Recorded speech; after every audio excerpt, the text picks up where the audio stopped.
Baginda Raja Harun ar-Rasyid baru saja selesai membaca kitab tentang kehebatan Raja Sulaiman yang mampu memerintahkan para jin untuk memindahkan singgasana Ratu Bilqis di dekat istananya.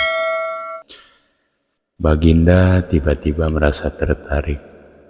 Hatinya mulai tergelitik untuk melakukan hal yang sama. Mendadak beliau ingin ke istananya.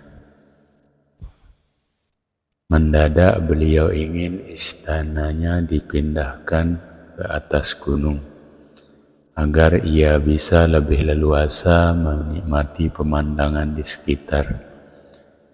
Dan bukankah hal itu tidak mustahil? Bisa dilakukan karena ada Abu Nawas yang amat cerdik di negerinya. Tanpa membuang waktu, Abu Nawas segera dipanggil untuk menghadap Baginda Raja Harun al-Rasyid. Setelah Abu Nawas dihadapkan, Baginda berkata, "Abu Nawas, engkau harus memindahkan istanaku ke atas gunung, agar aku lebih leluasa melihat negeriku," kata Baginda sambil melirik reaksi Abu Nawas. Abu Nawas tidak langsung menjawab. Ia berpikir sejenak hingga keningnya berkerut. Tidak mungkin menolak perintah Baginda kecuali kalau memang ingin dihukum. Akhirnya Abu Nawas terpaksa menyanggupi proyek raksasa itu. Ada satu lagi permintaan dari Baginda. Pekerjaan itu harus selesai hanya dalam waktu sebulan. Abu Nawas pulang dengan hati masgul. Setiap malam ia hanya berteman dengan rembulan dan bintang-bintang. Hari-hari dilewati dengan kegundahan. Tak ada hari yang lebih berat dalam hidup Abu Nawas kecuali hari-hari ini. Tetapi pada hari ke-9 ia tidak lagi merasa gundah gulana. Keesokan harinya Abu Nawas menuju istana. Ia menghadap Baginda untuk membahas pemindahan istana. Dengan senang hati Baginda akan mendengarkan apa yang diinginkan Abu Nawas. "Ampun Tuanku, hamba datang ke sini hanya untuk mengajukan usul untuk memperlancar pekerjaan hamba nanti," kata Abu Nawas. "Apa usul itu?" "Hamba akan memindahkan istana Paduka yang mulia tepat pada hari raya Idul Kurban yang kebetulan hanya kurang 20 hari lagi." "Kalau itu usulmu baiklah," kata Baginda. "Satu lagi Baginda," Abu Nawas menambahkan. "Apa lagi?" tanya Baginda. "Hamba mohon Baginda menyembelih 10 ekor sapi yang gemuk untuk dibagikan langsung kepada para fakir miskin," kata Abu Nawas. "Usulmu kuterima," kata Baginda menyetujui. Abu Nawas pulang dengan perasaan riang gembira. Kini tidak ada lagi yang perlu dikhawatirkan. Toh nanti bila waktunya sudah tiba, ia pasti akan dengan mudah memindahkan istana Baginda Raja. Jangankan hanya memindahkan ke puncak gunung, ke dasar samudra pun Abu Nawas sanggup. Desas-desus mulai tersebar ke seluruh pelosok negeri. Hampir semua orang harap-harap cemas. Tetapi sebagian besar rakyat merasa yakin atas kemampuan Abu Nawas. Karena selama ini Abu Nawas belum pernah gagal melaksanakan tugas-tugas aneh yang dibebankan di atas pundaknya. Namun ada beberapa orang yang meragukan keberhasilan Abu Nawas kali ini. Saat-saat yang dinanti-nantikan tiba. Rakyat berbondong-bondong menuju lapangan untuk melakukan sholat hari raya Idul Kurban. Dan seusai sholat, 10 sapi sumbangan baginda raja disembelih lalu dimasak. Kemudian segera dibagikan kepada fakir miskin. Kini giliran Abu Nawas yang akan melaksanakan tugas berat itu. Abu Nawas berjalan menuju istana diikuti oleh rakyat. Sesampainya di depan istana, Abu Nawas bertanya kepada baginda raja, "Ampun tuanku yang mulia,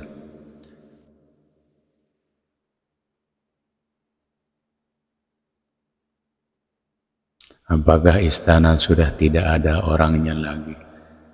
"Tidak ada," jawab baginda raja singkat. Kemudian Abu Nawas berjalan beberapa langkah mendekati istana. Ia berdiri sambil memandang istana. Abu Nawas berdiri mematung seolah-olah ada yang ditunggu. Benar, baginda akhirnya tidak sabar. "Abu Nawas, mengapa engkau belum juga mengangkat istanaku?" tanya baginda raja. "Hamba sudah siap sejak tadi, baginda," kata Abu Nawas. "Apa maksudmu?" "Engkau sudah siap sejak tadi. Kalau engkau sudah siap, lalu apa yang engkau tunggu?" tanya baginda, masih diliputi rasa perasaan heran. "Hamba menunggu istana paduka yang mulia diangkat oleh seluruh rakyat yang hadir untuk diletakkan di atas pundak hamba. Setelah itu, hamba tentu akan memindahkan istana paduka yang mulia ke atas gunung, sesuai dengan titah paduka." Baginda Raja Harun ar-Rasyid terpana. Beliau tidak menyangka Abu Nawas masih bisa lolos dari jebakannya.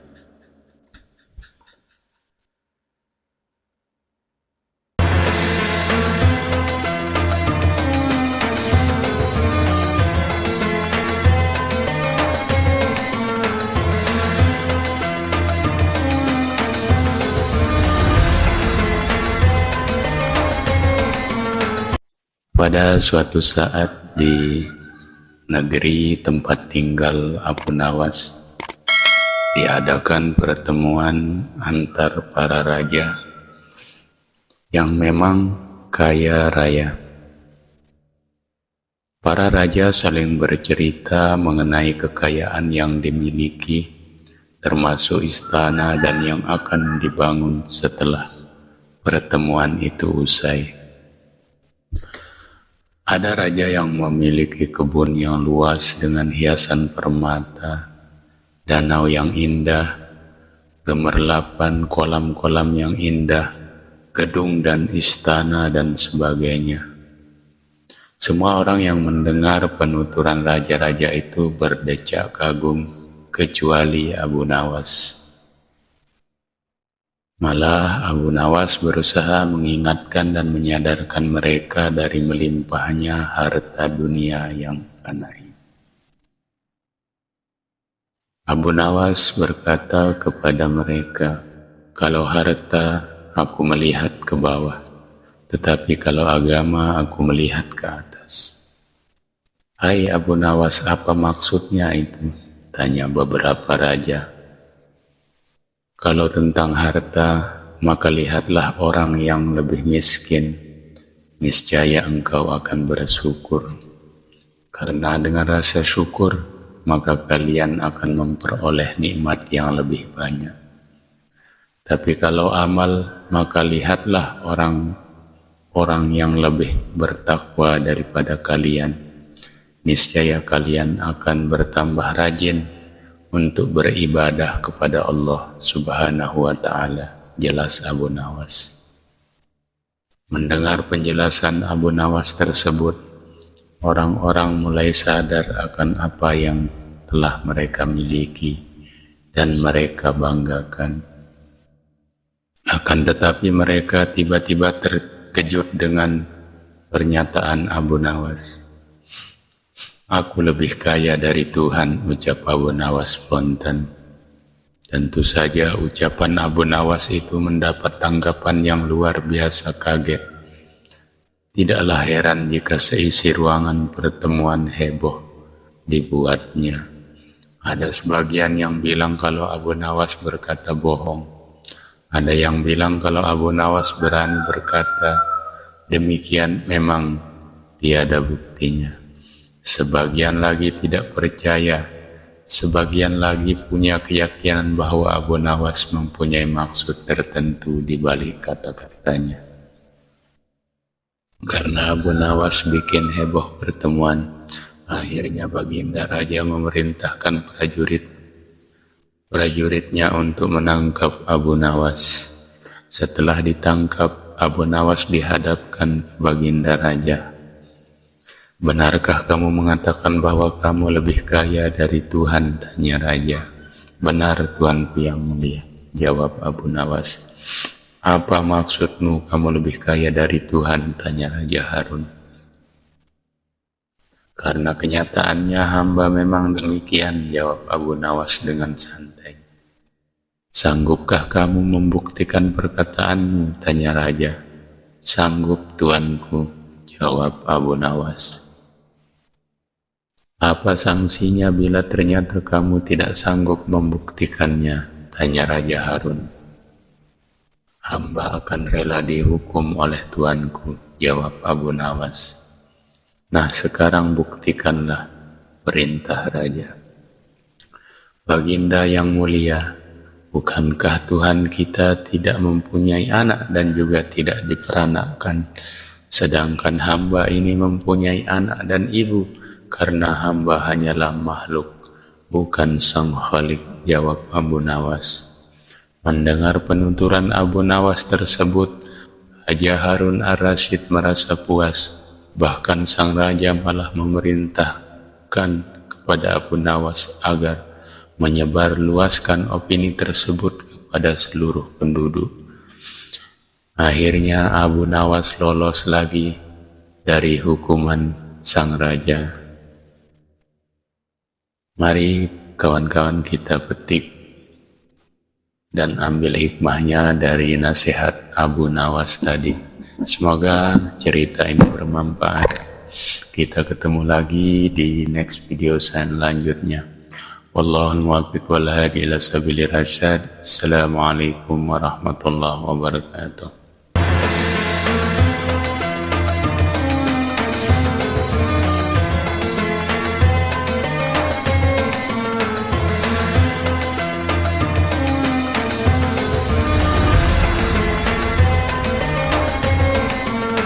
Abu Nawas hanya tertunduk sedih mendengarkan penuturan istrinya. Tadi pagi beberapa pekerja kerajaan atas titah langsung Baginda Raja membongkar rumah dan terus menggali tanpa bisa dicegah. Kata mereka tadi malam Baginda bermimpi bahwa di bawah rumah Abu Nawas terpendam emas dan permata yang tak ternilai harganya.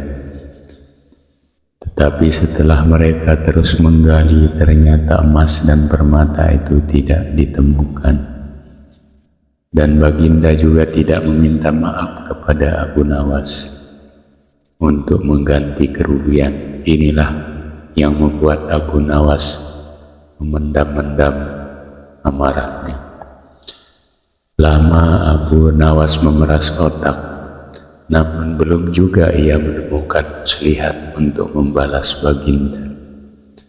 Makanan yang dihidangkan oleh istrinya tidak dimakan karena nafsu makannya lenyap.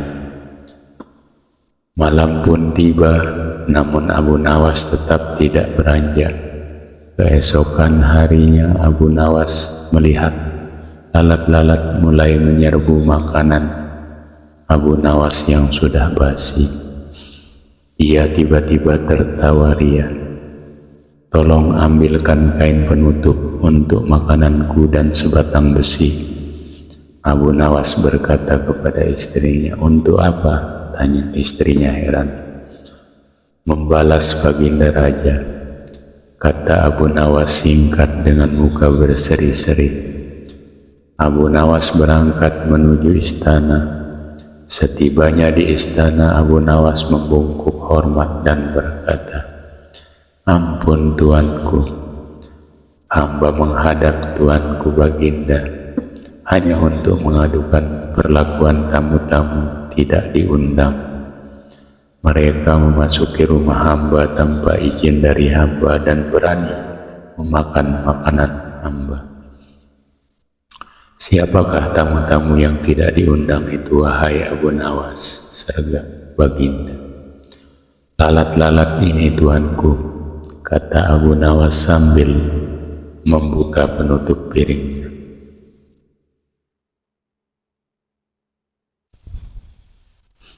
"Lalu keadilan yang bagaimana yang engkau inginkan dariku?" "Hamba hanya menginginkan izin tertulis dari Baginda sendiri, agar hamba bisa dengan leluasa menghukum lalat-lalat ini." Baginda Raja tidak bisa mengelak dari permintaan Abu Nawas karena pada saat itu para menteri sedang berkumpul di istana. Maka dengan terpaksa Baginda membuat surat izin yang isinya memperkenankan Abu Nawas memukul lalat-lalat itu dimanapun mereka hinggap. Tanpa menunggu perintah, Abu Nawas mulai mengusir lalat-lalat di piringnya sehingga mereka terbang dan hinggap di sana sini. Dengan tongkat besi yang sudah sejak tadi dibawanya dari rumah, Abu Nawas mulai mengejar dan memukul lalat-lalat itu. Ada yang hinggap di kaca. Abu Nawas dengan leluasa memukul kaca itu hingga hancur. Kemudian pas bunga yang indah. Kemudian giliran patung hias sehingga sebagian dari istana dan perabotnya remuk diterjang tongkat besi Abu Nawas. Bahkan Abu Nawas tidak merasa malu memukul lalat yang kebetulan hinggap di tempayan Baginda Raja. Baginda Raja tidak bisa berbuat apa-apa kecuali menyadari kekeliruan yang telah dilakukan terhadap Abu Nawas dan keluarganya. Dan setelah merasa puas, Abu Nawas mohon diri. Barang-barang kesayangan Baginda banyak yang hancur. Bukan hanya itu saja, Baginda juga menanggung rasa malu. Kini ia sadar betapa kelirunya berbuat semena-mena kepada Abu Nawas. Abu Nawas yang nampak lucu dan sering menyenangkan orang itu ternyata bisa berubah menjadi garang dan ganas, serta mampu membalas dendam terhadap orang-orang yang musiknya. Abu Nawas pulang dengan perasaan lega. Istrinya pasti sedang menunggu di rumah untuk mendengarkan cerita apa yang dibawa dari istana.